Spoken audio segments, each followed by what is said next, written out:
অনেকেই বলেন বাংলাদেশ স্থিতিশীল হইতেছে না, কেন হইতেছে না? তার কারণ এক একজন এক এক রকম দেন, কিন্তু উত্তরটা খুবই সরল, জটিল কিছু না। আপনি এই ভূখণ্ডের ইতিহাস পর্যালোচনা করলে দেখবেন ইন্ডিয়া সব ধরনের সংঘাতের জন্য দায়ী বাংলাদেশে। এখন অনেকে কইবেন দাদা আপনি কিছু হইলে ইন্ডিয়ারে ঠাই না নেন, দরকার থাকুক বা না থাকুক। কথাটা শুনে দেখেন, যে জিনিসটা বাংলাদেশকে অশান্ত কইরা রাখছে, আসলে মূল ব্যাপার, একদম মূল ব্যাপার, সেটা হইতেছে বাংলাদেশকে ইন্ডিয়া কি দেখতে চায় আর বাংলাদেশ কি হইয়া উঠতে চায়। এই দুয়ের দ্বন্দ্ব বাংলাদেশকে অশান্ত করে রাখছে। এইটা যতদিন ফয়সালা না হবে ততদিন এই অশান্তি যাবে না।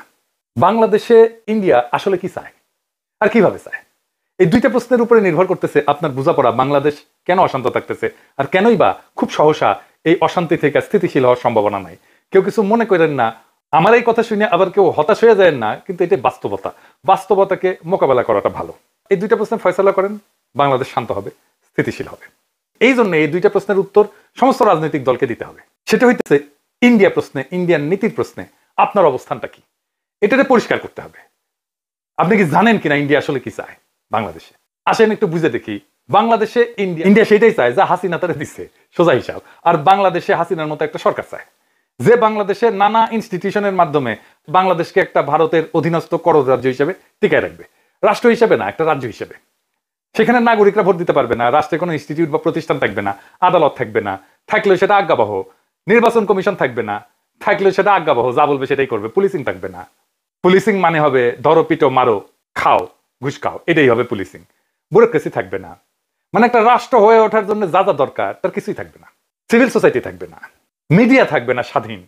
এমনকি পেঁয়াজও তুমি উৎপাদন করতে পারবে না, করলেও আমদানি করতে হবে। তোমার দেশে ডাক্তারি বলে কিছু থাকবে না। তোমার রোগ হইলে চিকিৎসার জন্য ইন্ডিয়া যেতে হবে। আপনার দেশের জুই নারকেল তেল বিক্রি হবে না, যতই ভালো কোয়ালিটি হোক না কেন, প্যারাসুর চলবে। আপনার চাকরি হবে না বাংলাদেশে, এক্সিকিউটিভ আসবে ইন্ডিয়া থেকে।